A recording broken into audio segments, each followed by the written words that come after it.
తమిళలో ఈ రోజు మీరు చూస్తే ఓడిపోతామనే భయంతో ఈ రోజు వీళ్ళంతా చేసే పనులు మీరు చూస్తున్నారు.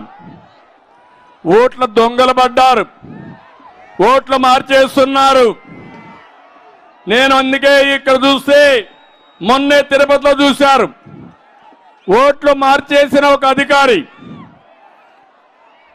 గిరీషాన్ని సస్పెండ్ చేశారు ఒక కలెక్టర్గా ఉంటే అన్నమయ్య జిల్లాలో.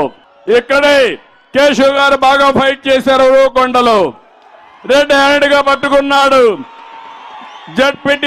జడ్పీ సిఇఓని ఈఆర్ఓని సస్పెండ్ చేశారు. ఒకటే చెప్తున్న, దొంగ ఓట్లు వేసిన అధికారి గాని వైఎస్ఆర్ కాంగ్రెస్ నాయకులు గాని వదిలిపెట్టాం, శిక్షిస్తాం, గుర్తుపెట్టుకోమని హెచ్చరిస్తున్నా. తమలో ఈ రోజు రేపు మీరు జాగ్రత్తగా ఉండాలి. కొత్త చట్టం ఒకటి తీసుకొచ్చాడు, మళ్ళీ నల్ల చట్టం, ఏపీ ల్యాండ్ టైటిలింగ్. నేను అడుగుతున్న, భూమి మీది, ఆ భూమి మీ తాత ముత్తాతలు మీకు ఇచ్చారు, దానికి పట్టాదారు పాస్ పుస్తకం ఉంది, దానిపైన ఎవరి ఫోటో తమ్ముళ్ళు, ఎవరి ఫోటో? ఏం మీ అమ్మ తరపున ఆయన ఏమన్నా మీకు బంధువా? మీ నాన్న తరపున బంధువా? మీ తాత తరపున బంధువా? మీ దాయాదా? ఎవరైనా ఫోటో వేయడానికి? ఆయన ఫోటో నిద్ర చేస్తే మీరు చూడాలా? ఇప్పుడు కొత్తగా సర్వే చేశాడు. ఆ సర్వే చేసి సర్వే నెంబర్ల పైన, రాళ్ల పైన ఈయన ఫోటో, ఇంట్లో ఈయన ఫోటే, పొలంలో ఈయన ఫోటే, మరుగుదొడ్లో ఈయన ఫోటే, ఎక్కడ చూసినా ఈయన ఫోటే. ఈ ఫోటో మనం చూడాలా? చూడకపోతే పోలీసులు కేసు పెడతారు.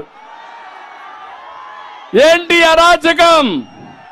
ఇప్పుడు కొత్త చట్టం, నల్ల చట్టం, అదే భూరక్షణ చట్టం.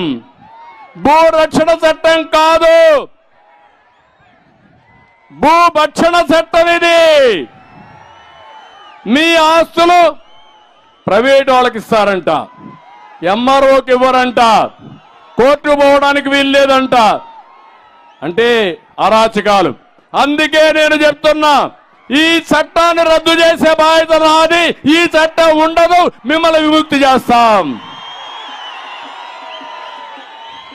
అంటే మనలందరినీ కంట్రోల్ చేయాలనుకుంటున్నాడు ఈ ముఖ్యమంత్రి. ఈ ముఖ్యమంత్రి మళ్ళీ వస్తే మీ ఆస్తులు మీవి కాదు. మనం మాట్లాడితే మన ప్రాణాలు మనవి కాదు. మన ఆడబిడ్డలకు రక్షణ లేదు. అవునా కాదా అని అడుగుతున్నా మిమ్మల్ని.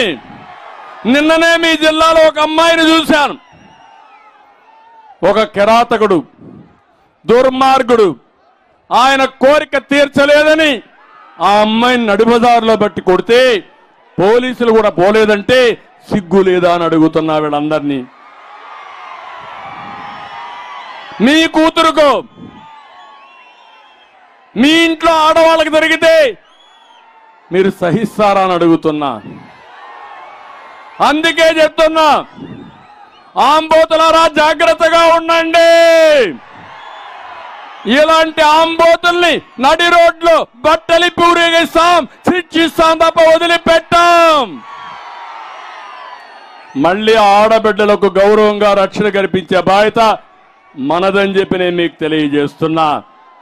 ఇక్కడున్నాడు వైసీపీ, బతుకే ఫేక్, ఎవరు నమ్మరు.